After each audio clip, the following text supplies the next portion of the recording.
Ons Vader wat in die hemele is. Dankie dat ons U so mag aanroep. Dankie dat as ons gebed so begin, soos Jesus Christus sy volmaakte gebed begin, dan erken en bely ons dat ons hier nie te doen het met 'n aardse figuur nie. Ons het nie hier te doen met iemand wat aards dink of aards doen of aards redeneer nie. Ons het 'n Vader wat in die hemele is. En die Vader is die Vader wat getrou bly tot in ewigheid, en omdat U in die hemele is U ewig en alomteenwoordig en onsienlik en die alleroorvloedigendste fontein van alles wat goed is.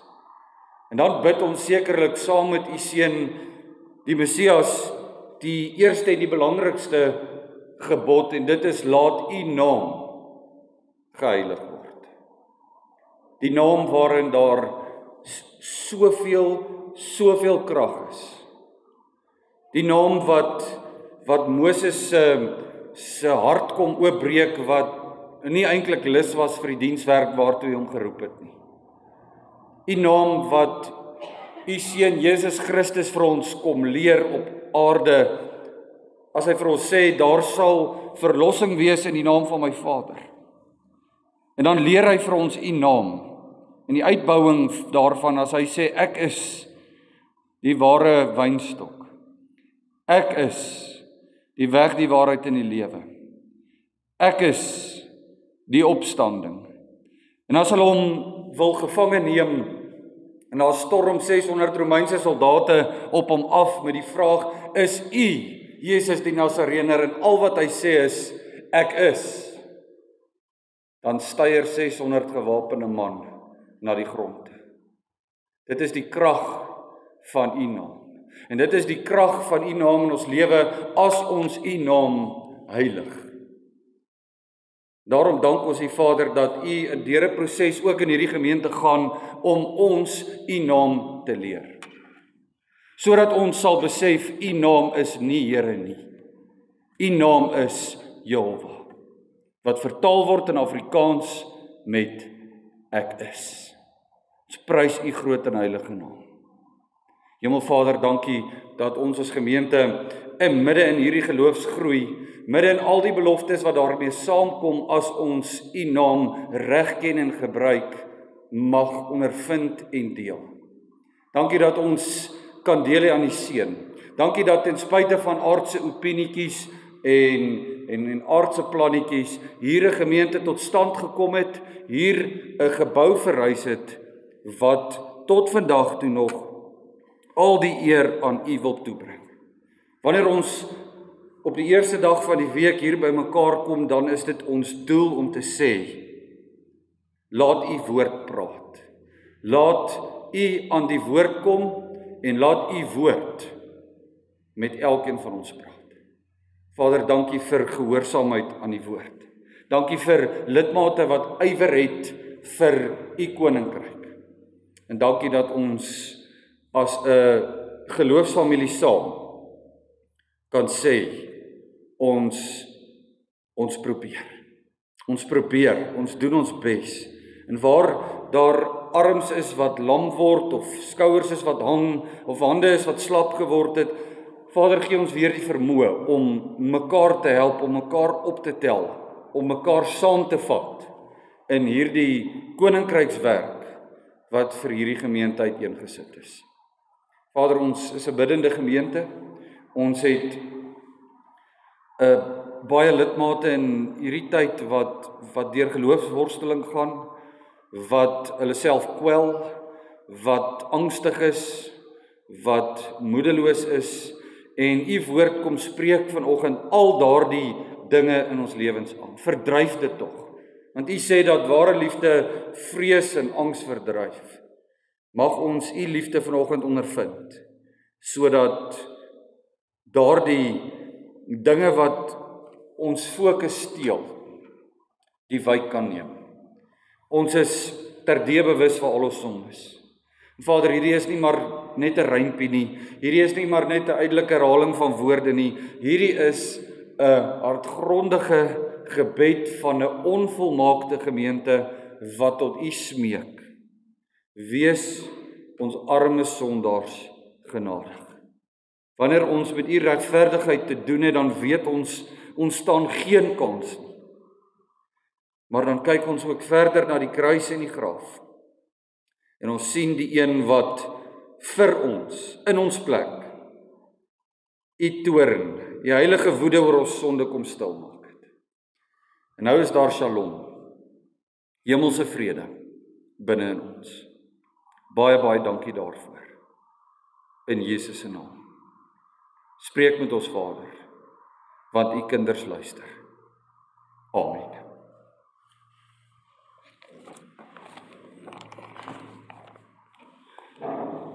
Geliefde kind van God, Psalm 46. Psalm 46 is sekerlik een van die mooiste psalms om te lees in 'n wêreld van chaos. En dit sê die groot hervormer of Martin Luther, na wie se lewe ek ook in enkele gevalle in die prediking gaan verwys vanoggend, omdat hy so onsaglike liefde gehad het vir Psalm 46. Omdat Psalm 46 basies sy hele lewe verander het. En dit my gebed vir jou is vanoggend. As jy Psalm 46 hoor, mag hierdie Psalm jou so gryp, dat jy heeltemal anders hier uitstap, as wat jy ingekom het. Kom ons hoor wat God vanoggend vir ons wil sê, Psalm 46, vir die musiekleier van die kinders van Korag met sopraanstemme, 'n lied. God is vir ons 'n toevlug en sterkte. En hulp in benoudhede is hy in hoë maat beproef. Daarom sal ons nie vrees nie. Al waggel die aarde en al wankel die berge weg tot in die hart van die see. Laat sy waters bruis, laat hulle skuim, laat die berge bewe deur sy onstuimigheid. En hier kom die eerste van die 3 selas in hierdie Psalm, Sela. Die stroompies van 'n rivier maak die Godstad bly. Die heiligste van die woninge van die Allerhoogste. God is daar binne. Dit sal nie wankel nie. God sal dit help as die dag aanbreek. Nasies het gebruis. Koninkryke het gewankel. Hy het sy stem verhef. Die aarde bewe. Die Here van die leerskare is met ons. Die God van Jakob is 'n rotsvesting vir ons. Sela. Kom aanskou die dade van die Here wat verskriklike dinge oor die aarde bring. Wat die oorloë laat ophou tot by die einde van die aarde. Die boog verbreek en die spies stuk inslaan, die strydwaans met vuur verbrand. Laat staan en weet dat ek God is. Ek sal hoog wees oor die nasies, hoog op die aarde. Die Here van die leerskare is met ons. Die God van Jakob is 'n rotsvesting vir ons. Sela.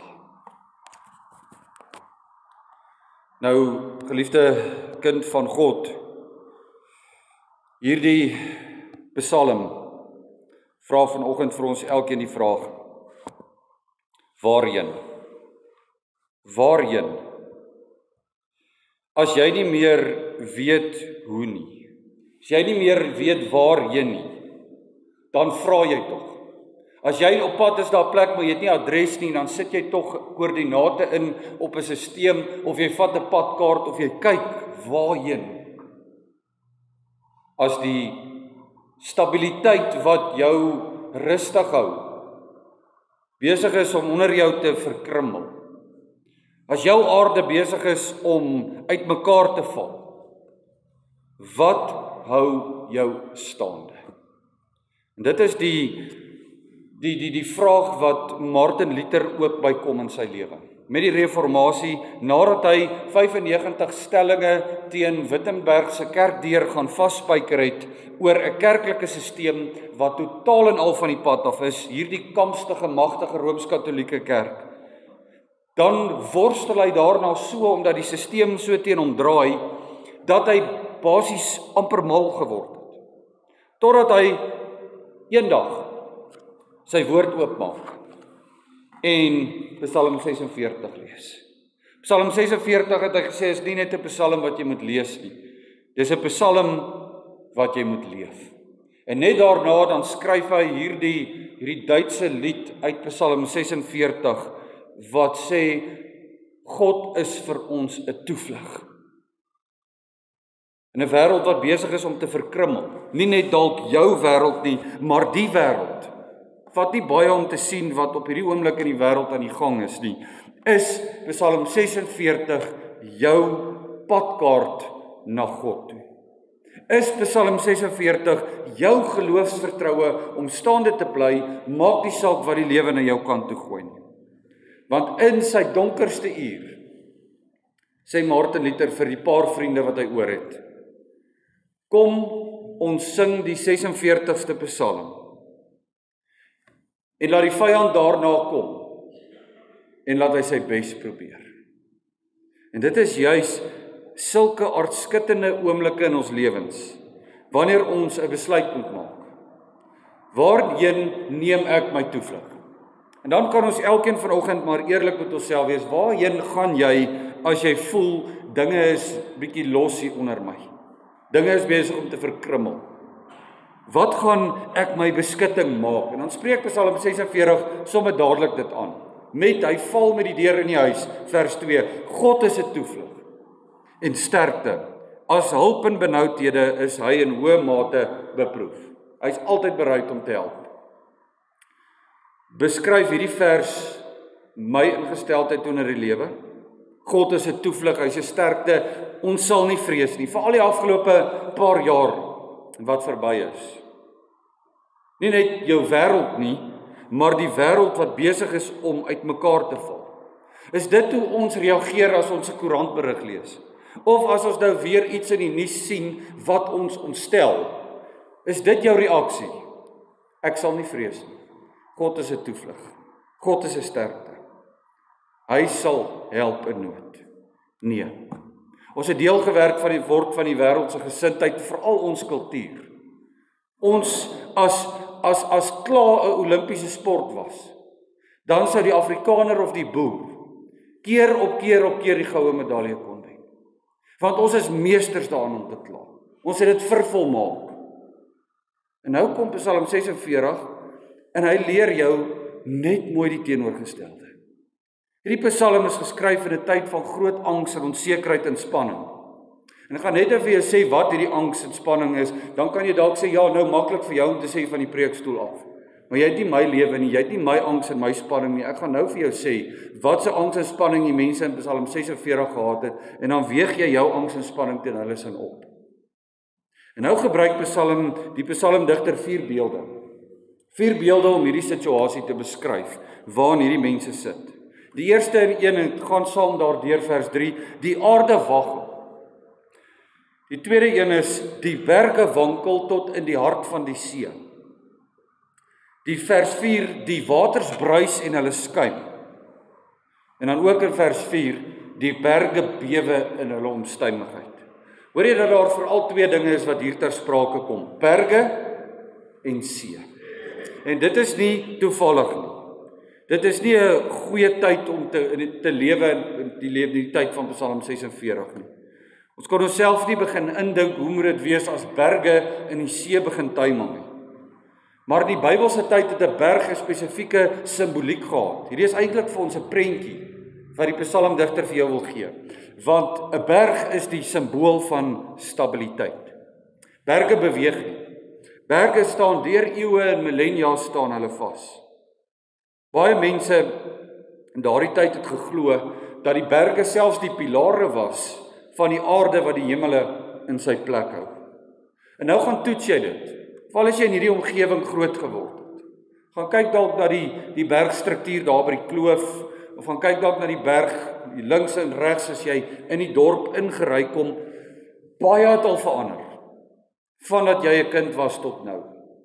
Daar is huise gebou plekke waar daar veld was. Daar is 'n klomp goed in hierdie dorp wat verander het, behalwe wat? Die berge. Die berge lyk nou presies dieselfde as wat hulle gelyk het 70 jaar terug, 100 jaar terug, 1000 jaar terug, Want die berg is die simboliek van stabiliteit. En nou kom die psalmdigter en hy sê, my stabiliteit kan geruk word deur iets, die see. Nou wat is die see? Die see is die simbool van onstabiliteit in jou lewe. Jy kan die see nie voorspel nie. Jy kan 'n ervare lewensredder wees, jy kan die seestrome nie pyl nie. Ons weet eintlik nog bitter min oor wat op die oppervlakte van die see aangaan. Dit is 'n raaisel. En die see is die onstabiele faktor in jou lewe. Nou wat gebeur? Die stabiele, die ding wat vas staan in jou lewe, die ding wat jy gevoel het gee vir my stabiliteit, word ewe skielik nou deur die onstabiele, die see, oorrompel, ingetrek, vernietig. En dit kom maklik, geliefde kind van God. En baie van ons is al daardeur. Dit vat net een telefoonoproep van 'n dokter met 'n diagnose, van 'n skool met 'n besering, van 'n familielid met 'n doodstyding, van 'n bank oor 'n betaling wat nie gemaak kan word nie. En jou berg is binne in die see. En dit moet ons besef. In 'n gebroke wêreld gaan chaos baie meer keer die oorhand kry as nie. Dit is die reël na die sondeval. Chaos heers. En ons is op pad na die herskepping in Jesus Christus, maar ons is nog nie daar nie. En midde in hierdie chaos het jy stabiliteit nodig. Het jy 'n toevlug nodig. Want jou stabiliteit is nou in die see.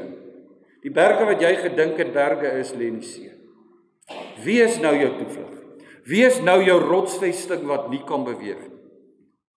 En dit is wat God baie keer doen met hierdie, om ons berge in die see te dompel, ons stabiliteit van ons al weg te vat. Wat wil hy daardeur bereik, vra ons baie keer? Hy wil jou gedagtes van die berge afval, die aardse, en hy wil dit na die hemel toe vat. Hoor mooi sê hy, en hy gee vir jou sy belofte, as jy dit doen, wat gaan gebeur? 2 Kronieke 7:14. As ek die hemele toesluit, dat daar geen reën is nie, of as ek die sprinkaan beveel om die land te eet, of as ek pes onder my volk stuur, en my volk oor wie my naam uitgeroep is, hulle verootmoedig, en hulle bid, en hulle soek my aangesig, en hulle bekeer hulle van hulle verkeerde weë, dan sal ek uit die hemel hoor, en ek sal hulle sonde vergewe, en ek sal hulle land genees. So nou is die vraag, hoe reageer jy? As jou berg wat jy gedink het vir jou stabiliteit gee, ewe skielik in die see beland. Wat doen jy daar rondom? Dan gaan ons terug na vers 3. Sy geloofsvertroue wat sê, daarom sal ons nie vrees nie. Hoekom?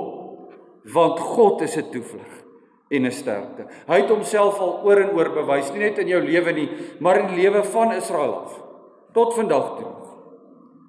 En dit sien Martin Luther. As 'n jong man was hy geneig tot angs en depressie.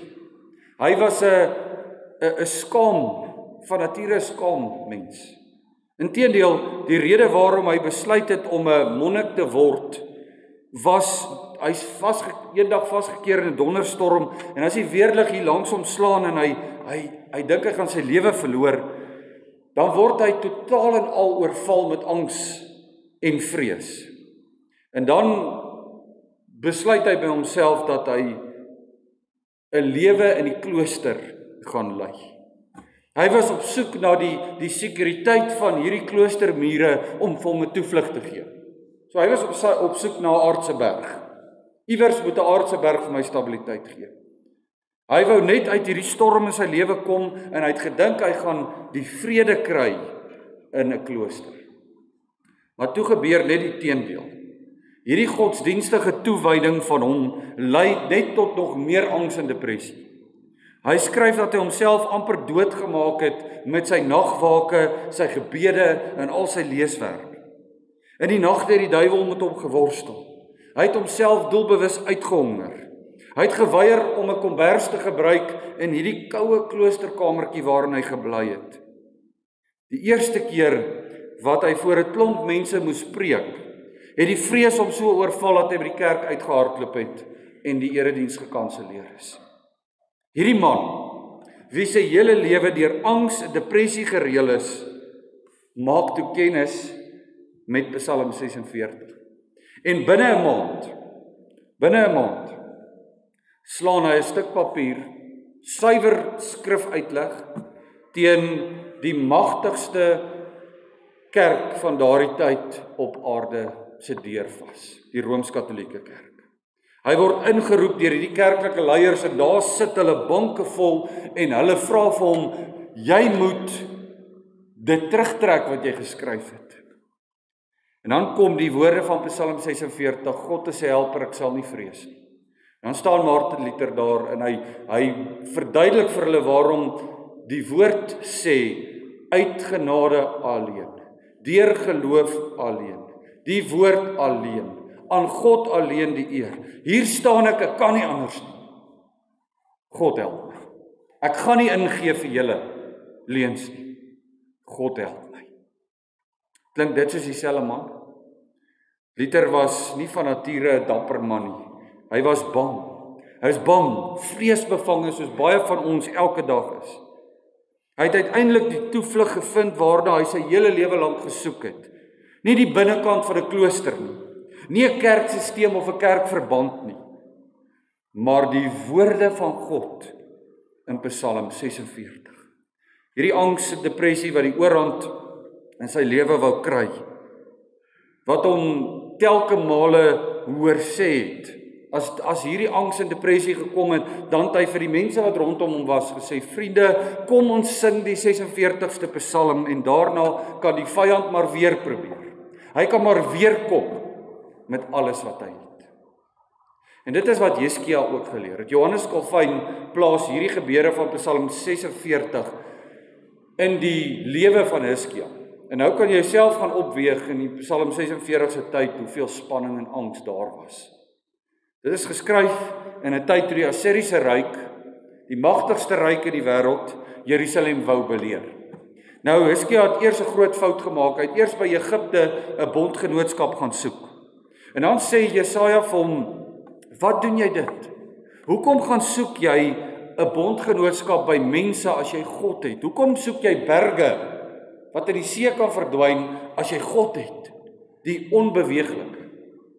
Hy sê Egipte is 'n geknakte riet, hy gaan jou nie kom help nie. En dan betaal Hizkia 'n enorme klomp geld aan die Assiriese ryk om hierdie beleg teen Jerusalem te keer, af te koop. Maar steeds staan die Assiriese manne op die mure van Jerusalem en hulle spot met die inwoners van Jerusalem omdat hulle op Jehova vertrou. Hierdie belering van Jerusalem duur voort. Mense staar dood in die gesig, net vandag wat belering beteken is. In daardie tyd het 'n stad hoë mure gehad en as 'n ryk voel, hy kan nie die stad inneem deur die mure af te breek nie. Al wat hy gedoen het is hy die stad omring en hy het gewag tot daai stad se water en kos toevoer op is sodat hulle doodgaan van die honger. So maklik soos dit. Dit is belering. En dan staan daar iets verskrikliks in Jesaja 36 vers 12 in hierdie belering toe hierdie mense in Jerusalem, Juda hier in Jerusalem, so honger begin word, het hulle eie drek begin eet. Toe hulle so dors begin word, het hulle eie urine begin drink. Jesaja 36:12. Maar dan wend koning Hizkia hom tot God as toevlug. Psalm 46. Toe al sy berge in die see is, en hy sien geen uitkoms meer nie, toe vlug hy na God toe. En daardie nag gryp die engel van Jehova in. Sy seun Jesus Christus, ons het al baie leringe oor dit gehad in die erediens. Wie is die engel van God? Jesus Christus, sy seun, 'n verskyning in die Nuwe Testament. En as die son die volgende oggend opkom oor Jerusalem, dan lê daar 185.000 Assiriese soldate dood om die muur van Jerusalem. Psalm 46 is dus gebore uit die reddende dade van Jesus Christus. So as jou berge besig is om een na die ander in die see in te wankel, maak God jou toevlug. Maak hom jou vesting, jou sterkte. Want in vers 5 kom daar 'n dramatiese wending in hierdie Psalm. Om vir ons iets te beskryf van wat jy gaan beleef as jy God jou toevlug maak. Hy sê die stroompies van 'n rivier maak die Godstad bly. Die heiligste van die woninge van die Allerhoogste. Vers 6, God is daar binne. Vers 8, Jehova van die leerskare is met ons. Die God van Jakob is vir ons 'n rotsvesting. Hy kan nie beweeg nie. Al probeer die see, hy sal hom nie beweeg kry nie. Die kontras word hier vir ons duidelik uitgespel. Die bruisende, skuimende water van die wêreld in die ou lewe, teenoor die rustige, kalm, lewendgewende stroompie wat deur die Godstad vloei. Die onstabiliteit van al jou berge wat enige tyd in die see kan val, teenoor die stabiliteit van God wat rotsvesting is en nie kan wankel nie. Die aanwesigheid van vrees wat moet plek maak vir die aanwesigheid van die teenwoordigheid van God. Waar die eerste deel van hierdie Psalm vir jou geloofsvertroue gee hierdie tweede seelaag gedeelte nou vir jou geloofsvreugde. Daar kom vreugde uit die feit dat jy God as toevlug neem. Die mense van daardie tyd het geleef en geweet dat hoe sterk mure om 'n stad nie goed genoeg is.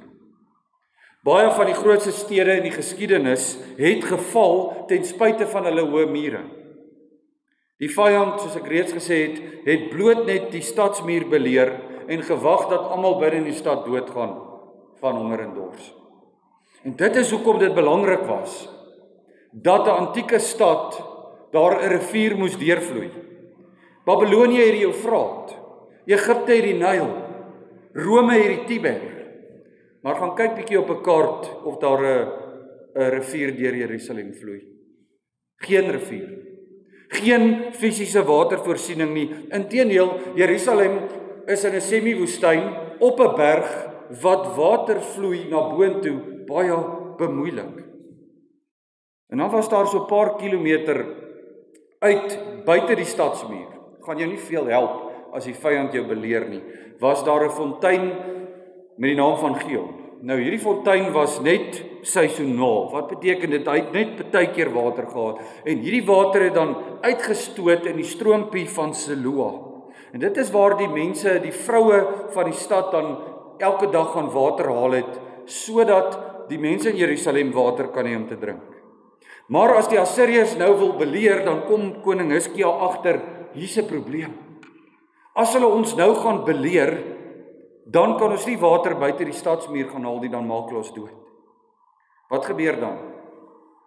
Dan grou twee groepe Israeliete 'n 533 meter kanaal onder die grond deur. Tiaan, jy kan gou vir ons daai prentjie opsit. Daar is hoe dit gelyk het. Die ingenieurs van vandag weet nog nie hoe nie. Hoe hierdie twee groepe mense sonder enige werklike tegnologie presies in die middel by die grawe van daai kanaal uitgekom het. Mekaar ontmoet het. En die stroompie in die Godstad begin invloei het. Jy kan daar sien, buite die stadsmuur sit hierdie Gihonfontein aan die regterkant en daar het hulle gegrou verskriklik diep onder deur daai berg tot hier onder in die hoek by die bad van Siloam. By die bad van Siloam waar hierdie water aan ingeloop het en daar die mense dan binne die stadsmuur vir hulle self kon water kry. Daar waar die situasie bykant lewensloos of onmoontlik lyk, skep God lewe op die onwaarskynlikste maniere. God gee water in 'n waterarm stad. Hy gee hoop in 'n hopelose lewe as jy hom jou toevlug maak. Die vyand kan maar kom. Die stad het water. Dit is waarom hierdie teksgedeelte sê die stroompie. Hierdie stroompie van die Gihonfontein tot by die bad van Siloam maak die Godstad bly. En dit is wat die wêreld aan jou eintlik probeer smous. Die wêreld probeer aan jou hoë mure smous. Hulle probeer aan jou smous, jy kan versekering uitneem, jy kan spaar vir die toekoms, jy kan 'n alarmstelsel insit, koop net hierdie motor as jy in 'n ongeluk kom, gaan jy oorleef, veiligheidskenmerke. Dit is baie aanloklik in 'n tyd waar die wêreld in chaos gedompel is, hierdie hoë mure. Maar dit bring 'n valse sin van sekuriteit. Dit bring geen geloofssekerheid en vreugde nie. Die stroompie maak die Godstad bly. Dit is hierdie rustige stroompie wat deur God se stad vloei, wat die vreugde en die kalmte en die geloofsversekering bring, nie net in Martin Luther se lewe nie, nie net in koning Hizkia en Judas se lewe nie, maar vandag nog in jou lewe. Dit beteken nie ons probleme is op einde nie. Die Assiriërs is nog steeds buite die stadsmuur. Maar dit sit bloot al jou probleme, al jou berge wat al in die see gedompel is, sit dit vir jou in perspektief. Dit gee ook vir jou hierdie geweldige moed en krag. Want die skrywer van Psalm 46 sien al reeds profeties wat Johannes in Openbaring sien. 'n Godstad, die nuwe Jerusalem, met 'n kristalhelder rivier. En weerskante van hierdie rivier, die twee bome in die paradys. En wie is die bron van hierdie stroompie in die Godstad? Johannes sien dit in Openbaring. Hy sê en die bron van hierdie stroompie in die Godstad kom onder die troon van die Lam van God uit. Jesus Christus. Hy is die lewensbron en dis waarom hy in hierdie waterarm stad van Jerusalem kon staan tydens die fees in Johannes 7 en vir hulle sê, as iemand dors het, laat hom na my toe kom en drink. Want wie in my glo, soos die skrif sê, strome lewende water sal uit sy binneste vloei. Dit is waarom hy vir hierdie Samaritaanse vrou wat maar nog moes loop tot buite die stadsmuur en gaan water haal het, sê, ek is die lewende water. Wie van my drink, sal nooit weer dors kry.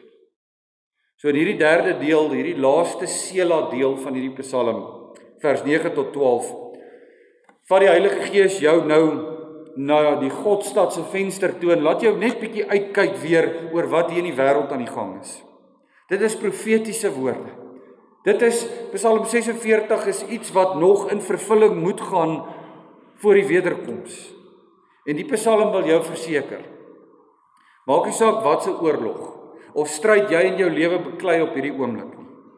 Die laaste oorlog, die laaste stryd by Armageddon het klare wenner, Jesus Christus. En midde in hierdie chaos, al my berge, my stabiliteit wat in die see ingewankel het, laat staan, sê vers 11, en weet dat ek God is. Nie 'n aksieplan uitwerk en laat dit jou aksieplan wees om stil te word, om te laat staan. En nie net dit nie, maar om stil te word gaan gepaard met 'n wete, 'n vertroue dat hy God is. Jouself, maar hier praat God ook met sy vyande. Hy praat met elke aardse koninkryk wat teen hom opstaan. En hy sê vir hulle, hou julle monde. Julle is nie my gelyke nie. Laat staan, bly stil. En weet dat ek God is. Die stryd van Armageddon lê voor. En die engel van Jehova is weer op pad vir hierdie laaste stryd, Jesus die Christus. En hy sal weer tot die stryd toetree. Daai dag sal 185.000 Assiriese lyke na grappies lyk. Waar hy sy vyand vir eens en vir altyd finaal aan hom sal onderwerp. Daarom, geliefde kind van God, pleit ek by jou. Laat Psalm 46 vanoggend jou lewe verander. Terwille van jouself, terwille van jou gesin, terwille van jou familie, terwille van jou weierkringe, jou werkskringe, jou groter familiekringe, jou gemeentekringe, laat Psalm 46 asseblief deur die Heilige Gees jou lewe verander. Want al lyk dit vir jou of daar geen uitkoms is nie. omdat die stad beleer is. Neem God as jou toevlug. Bemoedig mekaar vanoggend soos ons mekaar nou gaan bemoedig met die woorde van Martin Luther. Vriende, kom ons sing die 46ste Psalm. En laat die vyand daarna kom met alles wat hy het. Want daar was 'n stroompie wat die Godstad bly gemaak het. Ten spyte van die feit dat al my berge, al my stabiliteit nou op die bodem van die see lê. Kom ons sing die 46ste Psalm. En as ons hom klaar gesing het, laat die vyand maar kom met alles wat hy het. Amen.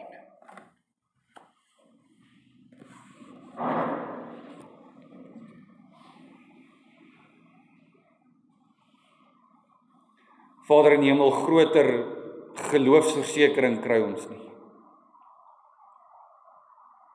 Groter geloofsversterking is daar nie.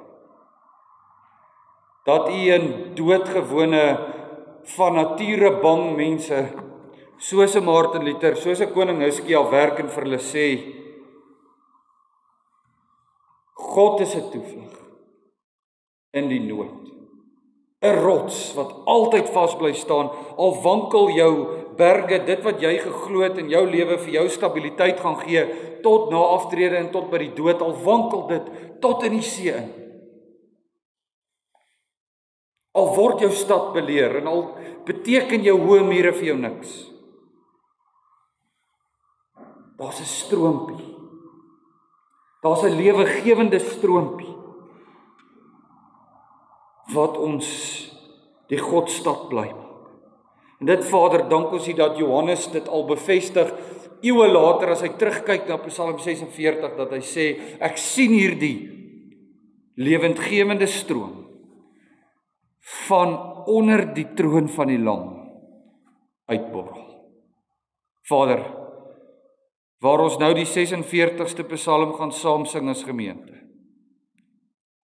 geef vir elkeen van ons so die geloofsversterking, geef vir ons so die krag, dat Psalm 46 in ons lewe inkom vanoggend, deur die Heilige Gees ons hele lewe verander, dat ons kan sê, as ek hierdie Psalm klaar gesing het, laat die vyand, laat die Satan, laat die beproewinge, laat die wankelende berge, laat alles wat vrees en angs in my lewe wil veroorsaak, maar kom. Dat hulle beste probeer. Want ek kan bid te God, wat 'n rotsvesting is, en wat nie kan wankel nie. Daarvoor loof en prys ons U groot en heilige naam, Jehovah Shebaot, van die leerskare, want U is wie U gesê het U is. Dankie daarvoor. Amen.